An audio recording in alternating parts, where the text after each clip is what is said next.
What's going on, everybody? Dylan Napoleone with Cageside Press. This is my second interview of the day here in Danbury, Connecticut. Today, I am joined by Justin the Fort Sumter, a professional light heavyweight with a record of 11 wins, 5 losses, going for number 12 here on March 22nd. LFA 204 comes here to Connecticut. Justin, great to see you, man. I've been, around quite a bit recently, so I appreciate you having me around, letting me be, kind of a little part in doing the videos and stuff. And it's good to see you again, man. Yeah, good to see you too, and I appreciate all the work you're doing. That hard work is showing off, and this content you're putting out, the interviews you're putting out, it's really showing your expertise growing in the field. Really appreciate it, man. And it's really cool for me to kind of see it from this angle now, because growing up high school and stuff like that, and I don't want to make you feel old, you're not old at all, but I was watching you fight, man, and here I am a few years later, a little bit bigger of a role, inching my way kind of into the sport. So for me, it's super cool to kind of see this as a different angle, because a lot of times I was just in the arena watching you fight. Yeah, and seeing it full circle it shows a different appreciation, and showing a different appreciation, you show your dedication, and it's definitely showing. Thank you, man. I really appreciate that from the bottom of my heart, man. Thank you. But of course, we're here today for LFA 204. Today, we're 1 week away from weigh-ins. LFA is coming to Connecticut for the first time. I'm hype. I know you're hype, man. What's the excitement like, going into this fight? Just the notoriety with LFA. LFA, you see it almost every weekend. They do their little showcase of all their fighters that are fighting in the UFC that fought on the LFA stage, and it's just really good honor. I know a lot of people are going to be looking at this fight, so them coming to my home place is I'm really excited. Absolutely, and not to look ahead, but man, wouldn't it be cool to see you on one of those posters one day? Hey, if it's in the cards, it's in the cards. You know what I mean? All I can do is just, put the time in and the work in, and when it shows in the cage. So absolutely, man. Of course, not looking ahead, but that would be super cool down the road. Obviously, like we mentioned, it is the first time for LFA. Connecticut, the New England area has some really, great fighters, including yourself and Quentin and other guys on the card. What do you think this means or says? What does LFA coming here mean? Just means that they seen the potential and the pedigree of the fighters here in New England, and they want to give it a chance to see if they can put on a really big show. One thing that I've noticed, through the experience with LFA, seeing on TV, hey, they really don't fill the crowd out as much as I think, but when Foxwoods is going to be a packed out show. And they're going to be, hey, they sell tickets, they pack the arena, and they put on the show. So that's what I'm hoping New England brings to the table for LFA and makes them come back. Absolutely, and I think this is going to be your 17th professional fight, right? Yeah, 11-5. Yeah. So 17th professional fight, getting close to 20, man.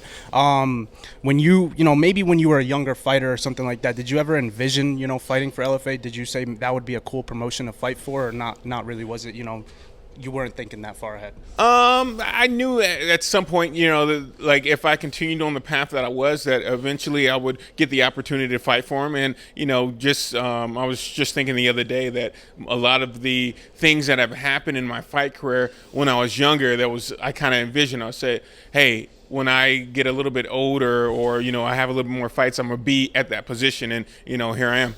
Absolutely. It's another full circle moment, and I want to talk to you about the fight itself. Of course, you've been preparing pretty hard, doing a lot of, here on another side of the state, doing a lot of hard work. Coach Dave, Nick, Roger, all the guys, of course.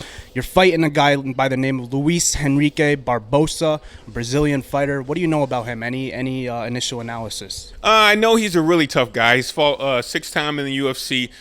He's fought some really tough guys. Fought Francis Ngannou, fought Ryan Spann, and I know he kind of comes in the cage willing to throw down, and that's what I'm expecting him to come forward, kind of more or less playing my game. We have some tricks up my sleeve that I don't think many people have seen. If people have followed me, they understand that I have some unique abilities and I'm really good on the ground. But I'm also a really good stand-up guy. So, come next Saturday, they're going to see some really good stuff. Absolutely, and I'm excited for this fight too because Justin, you're on a win streak right now. You're doing really well within your career, hitting new strides, if you ask me, man. And this is a big fight right here, big matchup. This is a guy who was in the UFC, like you said.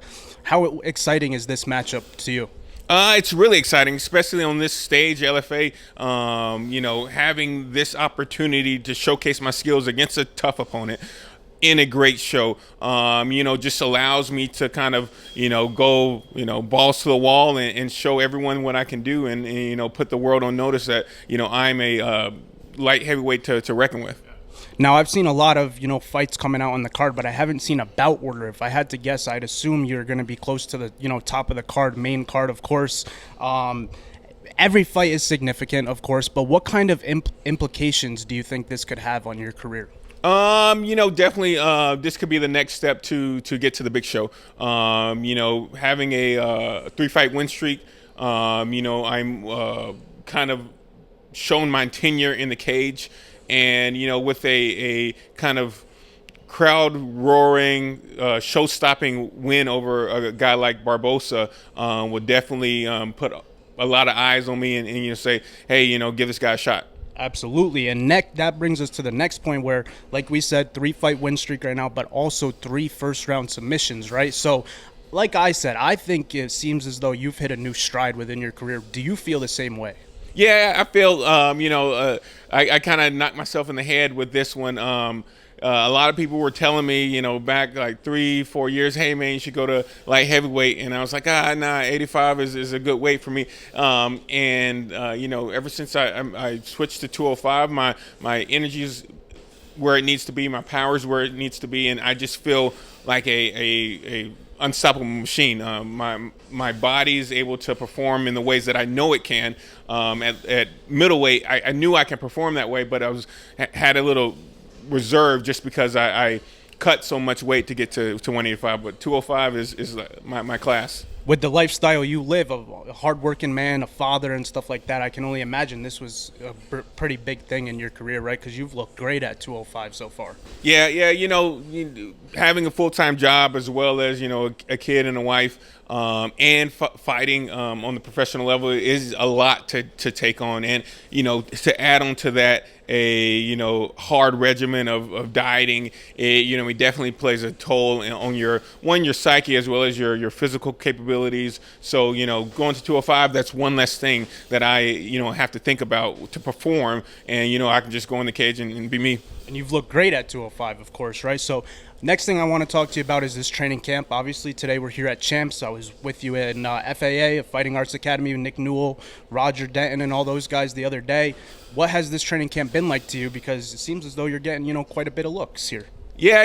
What we try to do is, one, keep it versatile. We want to make sure that all my bases are covered. Of course, we kind of dial it into the opponent, but what we want to do is we want to be a well-rounded fighter. We want to have good ground game. We want to have good stand-up. We want to have a good grappling game. So, with FAA and training here at Champs, that just allows me to, one, progress in each of those levels in a certain way that, when I step in the cage, I feel like I'm capable of taking the fight anywhere, being prepared anywhere, and it's going to show come next Saturday. And 2 last questions for you. Like we said, hard-working man, but also a hard-working fighter too, right? You have a full-time job, balances full-time fighting career.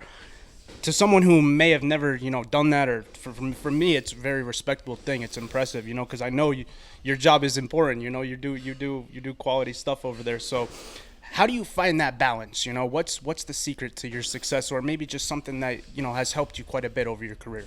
I would say, set goals for yourself. If you have a goal, you want to take the action steps to lead to that goal. And, one thing is, I want to be a successful fighter. So, you got to put the dedication, you got to put the time in training and eating right and doing the right things. Also want to be a dedicated father as well as husband. So, I do the things that I need to do so I can excel in each of these facets. And in doing that, I've seen my life flourish in the past years. So, granted, like I wish I could spend more time with my family, but with my dedication to the sport and all this stuff, you kind of have to make a little bit of sacrifices to do so. But also, you don't want to neglect the time. Like today, it was my daughter's birthday, so I took time off of work, went to my daughter's school, read a book for her in her class, and I felt real enjoyment from doing that, and I know she's going to cherish that moment. So put the effort into